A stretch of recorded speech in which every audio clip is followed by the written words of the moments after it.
నమస్తే, welcome to స్వతంత్ర. నేను మురళి. ముందుగా హెడ్లైన్స్ చూద్దాం. మూడోసారి ప్రధానిగా నరేంద్ర మోదీ బాధ్యతలు. పీఎం కిసాన్ నిధి విడుదల ఫైల్పై తొలి సంతకం.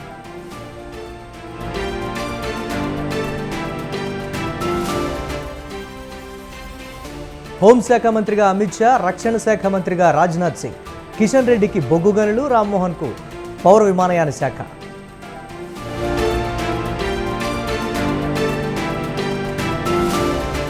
చంద్రబాబు ప్రమాణ స్వీకారానికి ముమ్మర ఏర్పాట్లు. ఈ నెల 12న ప్రమాణ స్వీకారం. హాజరు కానున్న మోదీ.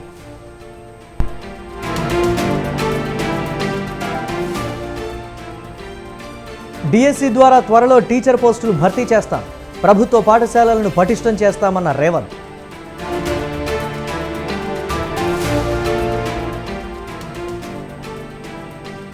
ఏడు రాష్ట్రాల్లో ఉప ఎన్నికలకు నోటిఫికేషన్ షెడ్యూల్ రిలీజ్.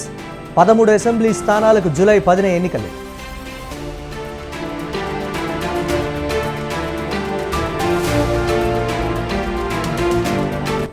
నష్టాల్లో ముగిసిన స్టాక్ మార్కెట్లు. సెన్సెక్స్ 203, నిఫ్టీ 30 పాయింట్ల నష్టం.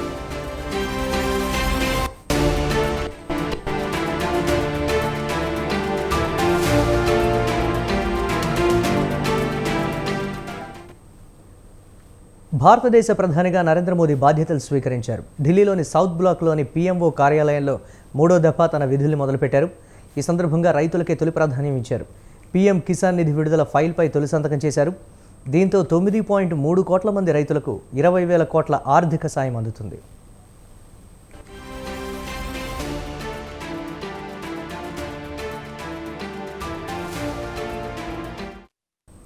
తమ ప్రభుత్వం రైతుల సంక్షేమానికి కట్టుబడి ఉందని ప్రధాని మోదీ అన్నారు. బాధ్యతలు స్వీకరించిన తర్వాత తొలి సంతకం వారి సంక్షేమానికి సంబంధించిందేనని అన్నారు. రాబోయే రోజుల్లో వ్యవసాయ రంగానికి, కర్షకుల సంక్షేమంపై తమ ప్రభుత్వం మరింత దృష్టి సారించనుందని మోదీ అన్నారు. మూడోసారి ప్రధానిగా బాధ్యతలు స్వీకరించిన తర్వాత నరేంద్ర మోదీ పీఎంఓ సిబ్బందితో మాట్లాడారు. ప్రభుత్వం అంటే మోదీ ఒక్కరే కాదని, ఎంతోమంది ఆలోచనల సమాహారమని అన్నారు. 10 ఏళ్ల క్రితం పీఎంఓ అంటే ఒక అధికార కేంద్రం అనే భావన ఉండేదన్నారు. అలాగే తాను నిత్యం ఉత్సాహంగా ఉండటానికి గల రహస్యాన్ని వెల్లడించారు ఆయన. పీఎంఓ ఒక అధికార కేంద్రంలో ఉండాలన్నది తన విధానం కాదన్న మోదీ, తాను అధికారం కోసం జన్మించలేదన్నారు. పీఎంఓ ఎప్పుడూ ప్రజల కోసం పనిచేయాలని అన్నారు.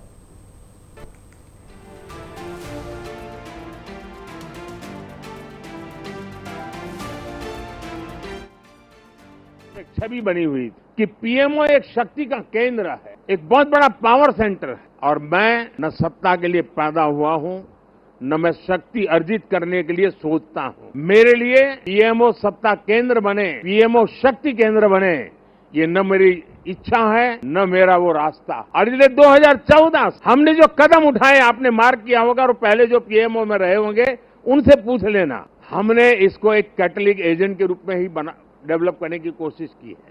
वो कैटलिक एजेंट के यहाँ से ऊर्जा प्रसारित होती रहे, यहाँ से नई नई चेतना प्रसारित होती रहे, जो पूरे तंत्र के अंदर एक प्रकार से विद्युत की तरह नई चमक दे, नई रोशनी दे, नई सामर्थ्य दे। और मेरी कोशिश रही है कि पीएमओ ये सेवा का अधिष्ठान होना चाहिए, पीएमओ ये पीपल्स पीएमओ होना चाहिए, ये मोदी पीएमओ नहीं हो सकता। और इसलिए मेरे दिल दिमाग में सिवाय 140 करोड़ कोई नहीं, और मेरे लिए 140 करोड़ नागरिक नहीं है दोस्तों। 10 साल पहले మోదీ ప్రధానిగా బాధ్యతలు తీసుకున్న తర్వాత ఆయన నివాసంలో కేబినెట్ భేటీ జరిగింది. ప్రధానమంత్రి నరేంద్ర మోదీ సారథ్యంలోని కొత్త ప్రభుత్వం తొలి కేబినెట్ సమావేశంలో సంచలన నిర్ణయం తీసుకుంది. ప్రధానమంత్రి ఆవాస్ యోజన కింద పేదలకు మరో 3 కోట్ల ఇళ్ల నిర్మాణానికి సాయం అందించేందుకు కేంద్ర మంత్రివర్గం ఆమోదం తెలిపింది. కేబినెట్ సమావేశంలో మంత్రులకు శాఖలను కేటాయించారు. మంత్రివర్గంలో పనిచేసిన సీనియర్స్కు యథాతథంగా అవే శాఖలు కేటాయించారు. అమిత్ షాకు హోంశాఖ, రాజ్నాథ్ సింగ్కు రక్షణ శాఖ, జయశంకర్కు విదేశాంగ శాఖ, గడ్కరీకి రోడ్డు రవాణా శాఖ, నిర్మలా సీతారామన్కు ఆర్థిక శాఖ, అశ్విని వైష్ణవ్కు రైల్వే సమాచార ప్రసార శాఖ, జేపీ నడ్డాకు వైద్య శాఖను కేటాయించారు.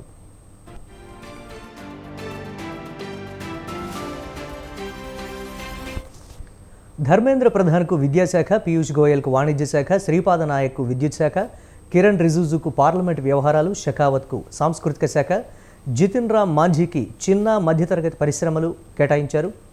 హెచ్డి కుమారస్వామికి ఉక్కు భారీ పరిశ్రమల శాఖ, శివరాజ్ సింగ్ చౌహాన్కు వ్యవసాయం, గ్రామీణం, పంచాయతీరాజ్ శాఖ, చిరాజ్ పాస్వాన్కు క్రీడా శాఖ కేటాయించారు.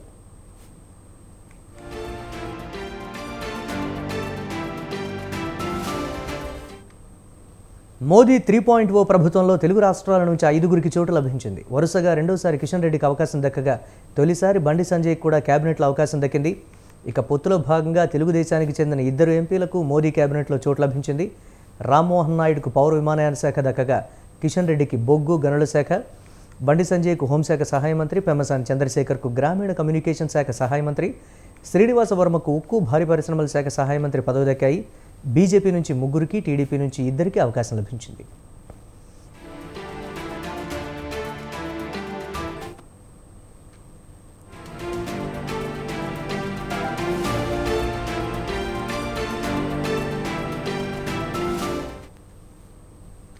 టీడీపీ అధినేత చంద్రబాబు ప్రమాణ స్వీకారోత్సవ సభ ఏర్పాట్లను అధికారులు వేగవంతం చేశారు. ఈ నెల 12న ముఖ్యమంత్రిగా చంద్రబాబు ప్రమాణం చేయనున్నారు. గన్నవరం మండలం కేసరపల్లి మేధా టవర్స్ పక్కన చంద్రబాబు ప్రమాణ స్వీకార కార్యక్రమానికి వేదికను ఏర్పాటు చేశారు. ఈ పనులను టీడీపీ నేతలు, అధికారులు పర్యవేక్షిస్తున్నారు.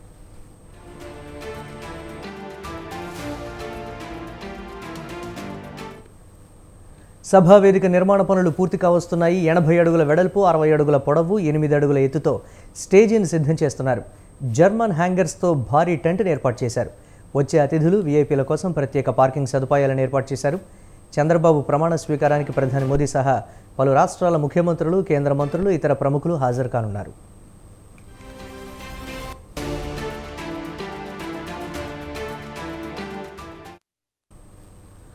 చంద్రబాబు, జనసేన అధినేత పవన్ కళ్యాణ్, నందమూరి బాలకృష్ణ కుటుంబ సభ్యులకు ప్రత్యేక గ్యాలరీ ఏర్పాటు చేశారు. ఎమ్మెల్యేలు, ఎంపీ కుటుంబ సభ్యుల కోసం ప్రత్యేక బ్లాక్ ఏర్పాటు చేశారు. స్థల ప్రభావం వల్ల పాసులు ఉన్నవారిని మాత్రమే ప్రమాణ స్వీకార కార్యక్రమానికి అనుమతిస్తున్నారు.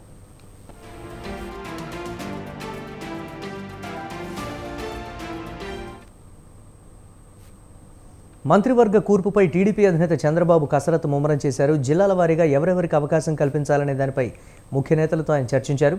అనుభవం, వివిధ సామాజిక వర్గాలకు ప్రాధాన్యం తదితర అంశాల ఆధారంగా ఎవరెవరిని మంత్రివర్గంలోకి తీసుకోవాలనే దానిపై ఓ నిర్ణయానికి రానున్నారు. సీనియర్ నేతలకు ప్రాధాన్యం ఇచ్చే అవకాశాలున్నాయి. కాగా జనసేన, బీజేపీకి మంత్రివర్గంలో ఏ శాఖలు కేటాయించాలనే అంశంపై కూడా చంద్రబాబు చర్చించారు.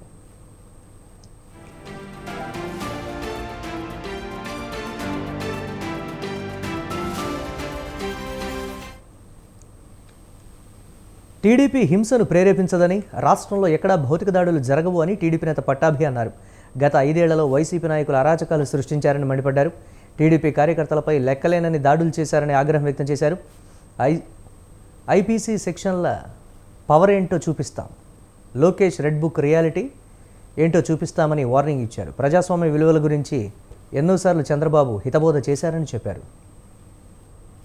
ఈ పిల్ల సైకో మోకొచ్చి మీడియా ముందుకు వచ్చి అప్పుడే ఆడవటం మొదలెట్టారు.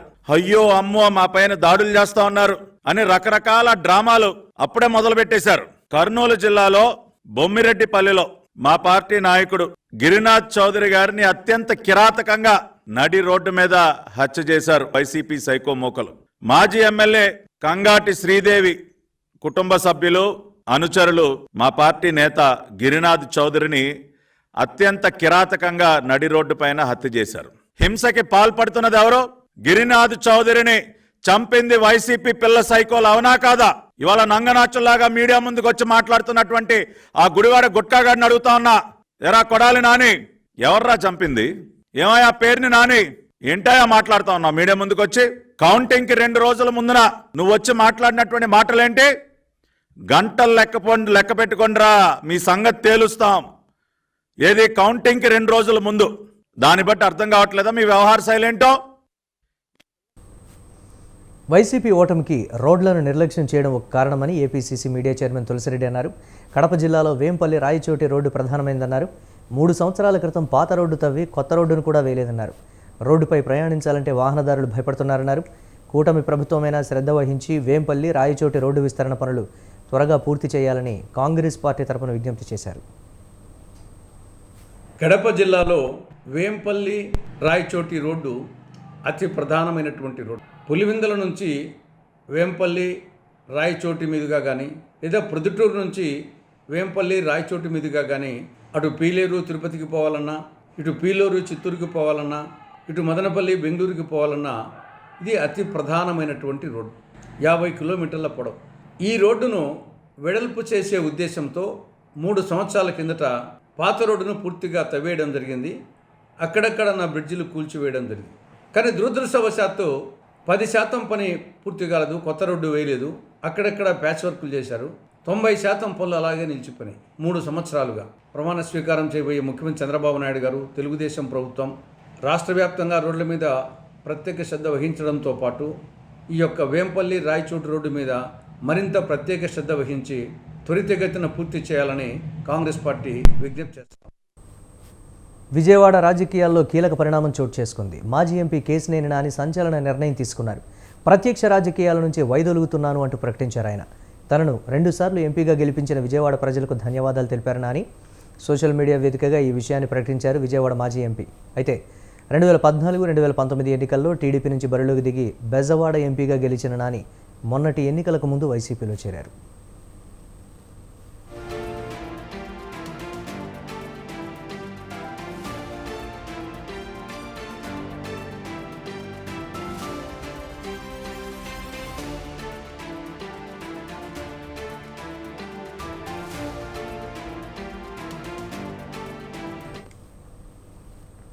డిఎస్సి ద్వారా త్వరలో టీచర్ పోస్టులను భర్తీ చేస్తామని సీఎం రేవంత్ రెడ్డి అన్నారు. హైదరాబాద్లోని రవీంద్ర భారతిలో వందే మాతరం ఫౌండేషన్ ఆధ్వర్యంలో 10వ తరగతి ప్రభుత్వ పాఠశాలల టాపర్ విద్యార్థుల సన్మాన కార్యక్రమానికి సీఎం హాజరయ్యారు. వందే మాతరం ఫౌండేషన్ అభినందించారు. ప్రభుత్వ పాఠశాలల విద్యార్థులను ప్రోత్సహించడం అభినందనీయమన్నారు. ఇప్పుడు సర్వీసుల్లో ఉన్న ఐఏఎస్, ఐపీఎస్లలో 90% మంది ప్రభుత్వ పాఠశాలల్లోనే చదివినట్లు సీఎం చెప్పారు. కొంతకాలంగా ప్రభుత్వ పాఠశాలలు నిర్వీర్యమవుతున్నాయన్నారు. ఒక్కో విద్యార్థి మీద ప్రభుత్వం 80,000 రూపాయలు ఖర్చు చేస్తోందన్నారు. తల్లిదండ్రులు కష్టపడి మీ తల్లిదండ్రులు మీ మీద ఎన్నో మిమ్మల్ని ప్రభుత్వ పాఠశాలలకు పంపించిండ్రు అని అంటే ఆర్థికంగా వాళ్ళు బలహీనంగా ఉండడమో లేదా గ్రామాలలోనే లేదా ప్రభుత్వ పాఠశాలలో చదివించాలనే పట్టుదలను నాకు తెలీదు. ఏది ఏమైనా ప్రైవేట్ పాఠశాలలతో పోటీపడి ప్రభుత్వ పాఠశాలలో చదువుకుంటున్న మీరు ఈ రకంగా రాణించడం ఇది ప్రభుత్వానికే గర్వకారణము. నారాయణ కాలేజీలో ర్యాంకు సాధిస్తే నారాయణ గారు ఫోటో దిగి ఈ విద్యార్థులు నా కాలేజ్ అని చెప్పుకుంటాడు. ప్రభుత్వ పాఠశాలలో మీరు ఈరోజు రాష్ట్ర స్థాయిలో రాణించి ప్రతిభను చాటితే ఈ ప్రభుత్వం నాది, నా ప్రభుత్వంలో చదువుకున్న విద్యార్థులు మీరు రాణించిందంటే మీరందరూ మా విద్యార్థులు. నారాయణ, చైతన్య లాంటి ప్రైవేట్ కార్పొరేట్ పాఠశాలలతో కాలేజీలతో మా విద్యార్థులు కూడా పోటీ పడగలుగుతున్నారు అని అంటే. తెలంగాణలో పాక్షికంగా ఉన్న చిన్న లిఫ్టుల అభివృద్ధికి ప్రభుత్వం కృషి చేస్తుందన్నారు మంత్రి ఉత్తమ్ కుమార్ రెడ్డి. పెద్ద లిఫ్టులకు అయ్యే లక్షల కోట్ల వ్యయం కన్నా కింది స్థాయిలో ఉండే లిఫ్టులకు ఖర్చు చేస్తే రైతులకు మేలు జరుగుతుందన్నారు. చిన్న లిఫ్టుల కింద దాదాపు 6 లక్షల ఎకరాలు సాగు భూమి ఉన్నట్లు చెప్పారు. కృష్ణా, గోదావరి, మూసి, పాలేరు నదులపై ఉన్న లిఫ్టులతో పాటు సాగర్ లాంటి కాలువలపై ఉన్న లిఫ్టులను రైతులకు అందుబాటులోకి తీసుకొస్తామన్నారు. అధికారులు నివేదికలు తయారు చేసి ప్రణాళికలు సిద్ధం చేయాలన్నారు. అలసత్వం ప్రదర్శించే వారిపై కఠిన చర్యలు తప్పవని హెచ్చరించారు. సూర్యాపేట జిల్లా కోదాడ పట్టణంలో నీటిపారుదల శాఖ అధికారులతో ఆయన ఉన్నత స్థాయి సమీక్ష నిర్వహించారు. దీనికి స్థానిక ఎమ్మెల్యే పద్మావతి పాల్గొన్నారు.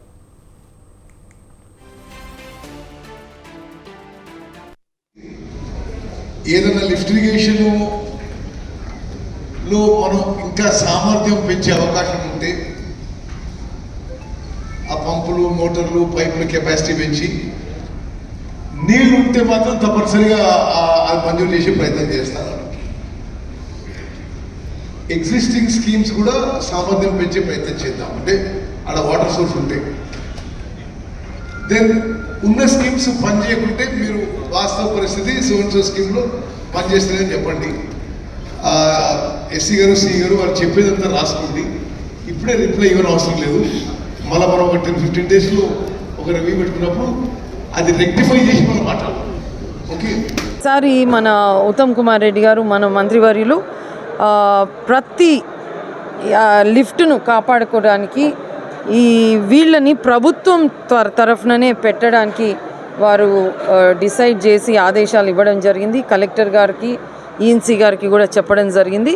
టెక్నికల్లీ క్వాలిఫైడ్ పీపుల్ ఈ ముగ్గురిని కూడా నియామకం చేయమని చెప్పినారు. సరే, రైతులు కూడా కొన్ని సలహాలు, సూచనలు ఇచ్చిండ్రు. అవి కూడా మన లోకల్ అటు హుజూర్ నగరు, ఇటు కోదాడ సిఈ గారు కూడా రాసుకోమని. మరి ఏమున్నా సరే ఇవన్నీ అతి త్వరలోనే చిన్నవి అట్లీస్ట్ పెద్ద శాంక్షన్స్ లేకుండా చిన్నవి అయినా ఉంటే ఈ వీటికి ఒక పరిష్కారం చేసి వచ్చే నెలలో మళ్ళీ ఒక రివ్యూ పెట్టి ఇవన్నీ అయినాయా లేదా అని మరొక రివ్యూ మీటింగ్ పెడతా అని తెలియజేసింది ఉత్తమ్ కుమార్. కేంద్ర మంత్రి అమిత్ షాను బీజేపీ ఎంపీ ఈటెల రాజేందర్ కలిశారు. అనంతరం అమిత్ షాతో భేటీ అయ్యారు. కేంద్ర మంత్రిగా ప్రమాణం చేసిన అమిత్ షాకు శుభాకాంక్షలు తెలిపారు ఈటెల. సికింద్రాబాద్ ఎంపీ కిషన్ రెడ్డికి మరోసారి కేంద్ర కేబినెట్లో చోటు దక్కడంతో రాష్ట్ర అధ్యక్షుడిని మారుస్తారనే ప్రచారం జరుగుతోంది. ఈ నేపథ్యంలోనే అమిత్ షాను ఈటెల కలవడం ప్రాధాన్యతను సంతరించుకుంది.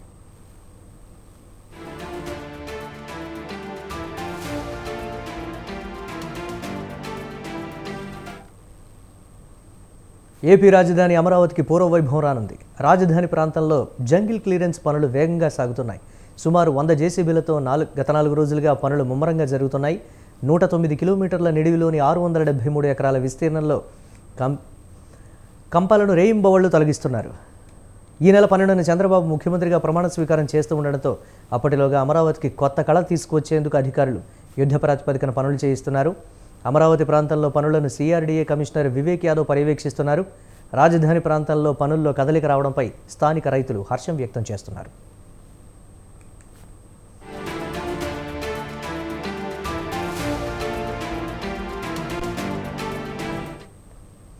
గత ప్రభుత్వం విశాఖ రాజధానిగా ప్రకటించి అభివృద్ధి పనులు చేపట్టినా ప్రజలు వాటిని తిరస్కరించారు. అమరావతి వైపే అందరూ మొగ్గు చూపారు. ఎన్నికల్లో గెలిస్తే అమరావతిని ఏకైక రాజధానిగా అభివృద్ధి చేస్తామని, రాష్ట్ర యువతకు ఉపాధి కేంద్రంగా మారుస్తామని చంద్రబాబు హామీ ఇచ్చారు. ఇచ్చిన ఆ మాట మేరకు పనులు కూడా ప్రారంభమయ్యాయి. చంద్రబాబు ప్రమాణ స్వీకారం చేయకముందే అమరావతి ప్రాంతంలో 5 ఏళ్లుగా పెరిగిన పిచ్చి మొక్కల్ని తీసేయడం ప్రారంభించారు.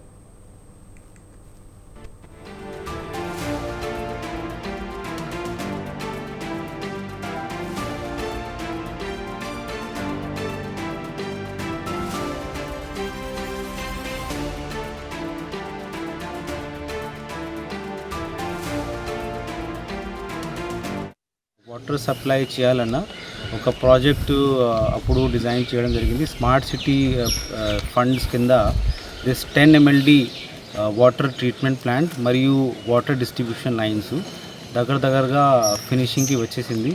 Almost 95% of the work is over.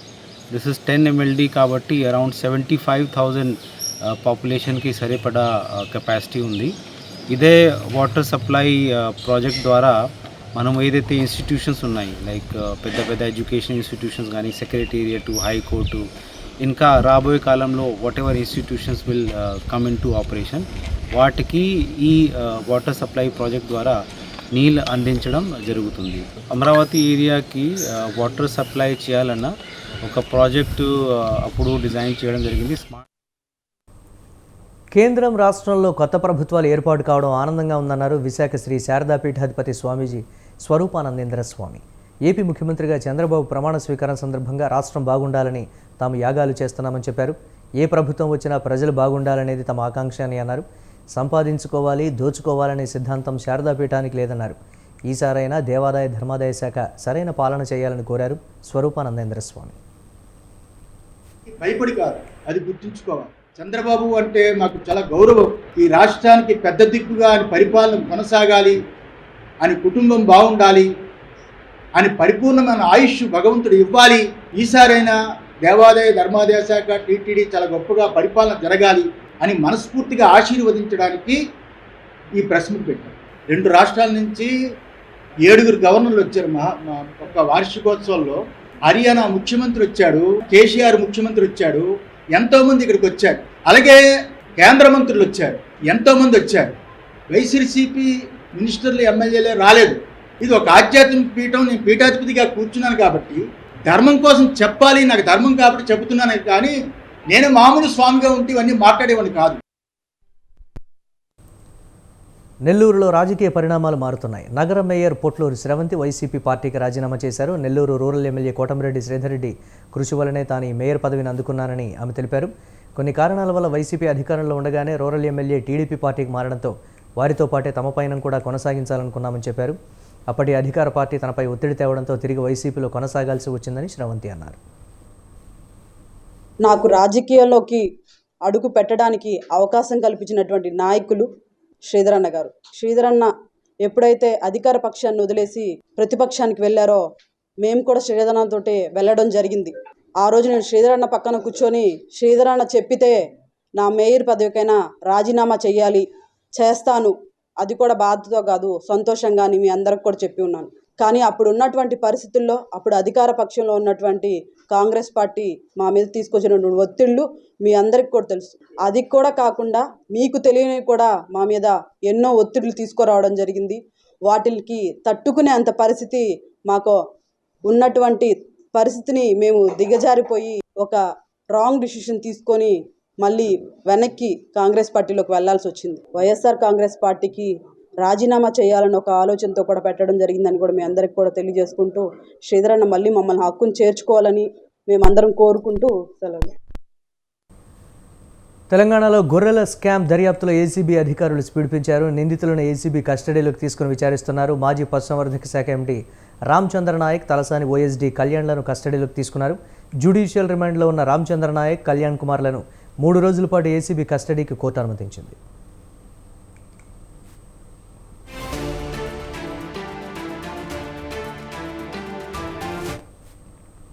ఈ క్రమంలో అధికారులు వీరిద్దరిని చంచల్గూడ జైలు నుంచి బంజారాహిల్స్లోని ఏసీబీ ప్రధాన కార్యాలయానికి తరలించి విచారిస్తున్నారు.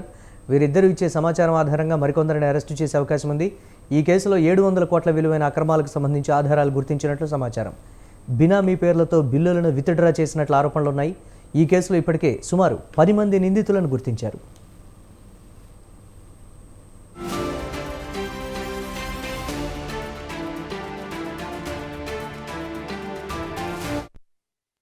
జమ్మూ కాశ్మీర్లో యాత్రికుల బస్సుపై ఉగ్రదాడితో టెన్షన్ వాతావరణం నెలకొంది. అప్రమత్తమైన భద్రతా దళాలు వెంటనే రంగంలోకి దిగాయి.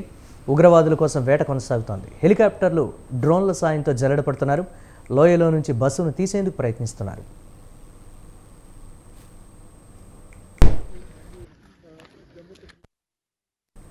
ప్రధాని మోదీ 3వసారి ప్రధానిగా ప్రమాణ స్వీకారం చేసిన రోజున జమ్మూ కాశ్మీర్లో ఉగ్రదాడి జరిగింది. ఈ ఘటనలో ఇప్పటివరకు 10 మంది మృత్యువాత పడగా 30 మందికి పైగా గాయపడ్డారు. జమ్మూ కాశ్మీర్లోని రియాసీ జిల్లాలో ఈ ఘటన వెలుగులోకి వచ్చింది. శివఖోడి ఆలయాన్ని సందర్శించేందుకు యాత్రికులతో వెళుతున్న బస్సుపై ఉగ్రవాదులు కాల్పులు జరిపారు. దీంతో బస్సు అదుపు తప్పి లోతైన గుంతలో పడిపోయింది.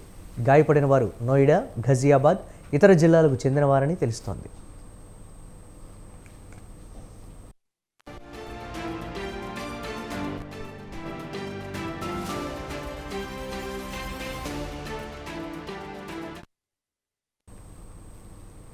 ఏడు రాష్ట్రాల్లోని 13 అసెంబ్లీ నియోజకవర్గాల్లో ఉప ఎన్నికలు నిర్వహించేందుకు కేంద్ర ఎన్నికల సంఘం షెడ్యూల్ విడుదల చేసింది. జూలై 10న ఈ స్థానాల్లో పోలింగ్ జరగనుంది. నామినేషన్కు చివరి తేదీ జూన్ 21 కాగా జూన్ 24న నామినేషన్ల పరిశీలన జరగనుంది. నామినేషన్ల ఉపసంహరణకు చివరి తేదీ జూన్ 26గా నిర్ణయించింది. జూలై 13న ఓట్ల లెక్కింపు ప్రక్రియ ఉంటుంది. బీహార్ రాష్ట్రంలోని రూపాలి నియోజకవర్గం, పశ్చిమ బెంగాల్ రాష్ట్రంలోని రాయగంజ్, రణఘాట్ సౌత్, బాగ్దా, మాణిక్తల, తమిళనాడులోని విక్రమ్వాండి, మధ్యప్రదేశ్లోని అమరవాడ, ఉత్తరాఖండ్లోని బద్రీనాథ్, మంగళూరు, పంజాబ్లోని జలంధర్ వెస్ట్, హిమాచల్ ప్రదేశ్లోని డెహ్రా, హమీర్పూర్, నల్గర్ అసెంబ్లీ నియోజకవర్గాలకు జూలై 10న పోలింగ్ జరగనుంది.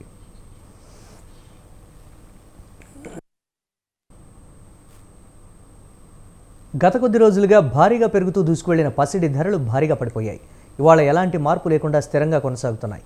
హైదరాబాద్ బులియన్ మార్కెట్లో బంగారం ధరలు ఇవాళ స్థిరంగా ఉన్నాయి. 24 క్యారెట్ల మేలిమి గోల్డ్ రేటు 71,670 వద్ద అమ్ముడవుతోంది. ఇక 22 క్యారెట్ల పసిడి రేటు 65,700 వద్ద ట్రేడ్ అవుతోంది. వెండి ధరలు సైతం ఇవాళ స్థిరంగా ఉన్నాయి. కిలో వెండి రేటు 96,000 మార్క్ వద్ద ట్రేడ్ అవుతోంది.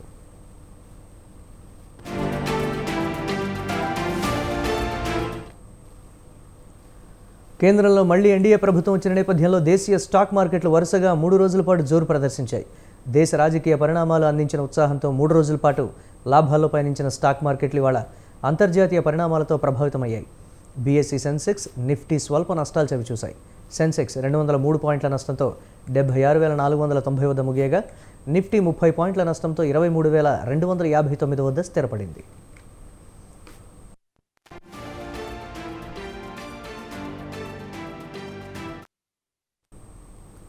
ఇవి ఇప్పటి వరకున్న అప్డేట్స్. కీప్ వాచింగ్ స్వతంత్ర.